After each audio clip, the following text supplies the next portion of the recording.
Dalawang buhay ang nawala, isang buong basketball community ang nagluksa, at isang trahedya ang nag-iwan ng napakaraming tanong. Sa unang pagkakataon, nagsalita na sina Kiefer Alas at Sam Reyes tungkol sa nangyari noong team building activity ng Ateneo Blue Eagles sa Dipaculao, Aurora, kung saan nasawi sina Rene Baterbonia at Divine Adili. Pero habang may ilang detalye ng naibahagi, marami pa ring tanong ang hindi pa tuluyang nasasagot. Ano ba talaga ang nangyari? Ano ang nalaman natin? At ano pa ang dapat malinawan?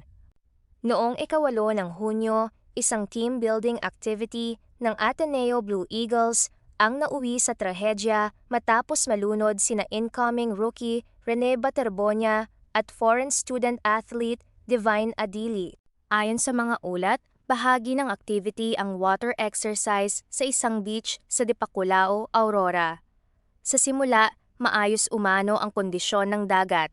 Pero ilang sandali lang, biglang nagbago ang sitwasyon. Malalakas na alon at rip current ang tumama sa grupo. Sa loob lamang ng ilang segundo, nagkawatak-watak ang formation ng mga players. Hindi na ito simpleng training, isa na itong laban para mabuhay. Sa kanilang panayam, sinabi ni Kiefer Alas at Sam Reyes na mabilis ang pangyayari. Ayon kay Sam, sunod-sunod ang malalaking alon. Hindi na nila alam kung sino ang unang tutulungan. May mga player na inanod. May mga coach din umanong tumulong sa rescue. May mga teammates na paulit-ulit bumalik sa dagat para iligtas ang iba. Hindi raw totoo ang ilan sa mga kumalat online na kwento. May mga haka-haka sa social media na kalaunan ay hindi naman nakumpirma. Sa halip, ang kanilang mensahe ay simple. Hindi nila iniwan ang kanilang mga kasama. Ginawa nila ang lahat ng kaya nila sa gitna ng napakagulong sitwasyon. Hindi lang pisikal ang iniwan ng trahedyang ito, emosyonal din. Ibinahagi ni Sam Reyes na nakakaramdam siya ng guilt dahil nasa tabi niya si Rene bago ito tuluyang matangay. Pakiramdam niya, sana ay may nagawa pa siya. Samantala, sinabi naman ni Kiefer Alas na parang 2 beses silang nawalan. Just hard po na the comments that they're saying that we're just jealous na we did it because we're jealous. It's just killing us kasi we were there na we lost 2 of our brothers. Parang sobrang sakit po kasi na parang nabuhay nga po kami pero parang pinapatay po kami.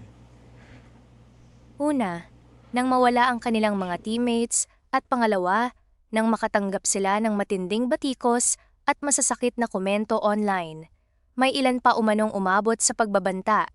Isang malinaw na paalala na ang trauma ay hindi natatapos pagkatapos ng mismong insidente. Bagamat may mga detalye ng lumabas, may ilang mahahalagang tanong pa rin. Una, nasunod ba ang lahat ng safety protocols bago isinagawa ang water activity? Pangalawa, na-assess ba ng maayos ang kondisyon ng dagat bago pumasok ang team? Pangatlo, sapat ba ang emergency response at rescue preparations kung sakaling may mangyaring ganitong sitwasyon? At manghuli, ano ang magiging resulta ng opisyal na imbestigasyon? Sa ngayon, nagpapatuloy ang imbestigasyon ng mga awtoridad, habang nananawagan din ang iba't ibang sektor ng sports community ng isang malinaw at transparent na paglilinaw sa nangyari. Hanggat wala pang pinal na findings, mahalagang iwasan ang haka-haka at hayaan ang imbestigasyon na matapos. Sa huli, hindi na maibabalik sina Rene Baterbonia at Divine Adili. Pero ang katotohanan, ang pag-alam sa buong nangyari ay hindi lamang tungkol sa paghahanap ng may pananagutan. Tungkol din ito sa pagtiyak na wala ng ibang student-athletes ang makakaranas ng kaparehong trahedya. Habang naghihintay ang publiko ng opisyal na resulta ng imbestigasyon, patuloy namang nananalangin ang buong basketball community para sa paggaling ng mga naiwang pamilya, teammates at coaches. Minsan, ang pinakamahirap na laban ay hindi sa loob ng basketball court, kundi ang pagbangon matapos ang isang trahedyang nagbago ng napakaraming buhay. Ano ang tingin ninyo? May sapat na bang kasagutan sa nangyari o marami pa ring tanong ang dapat linawin?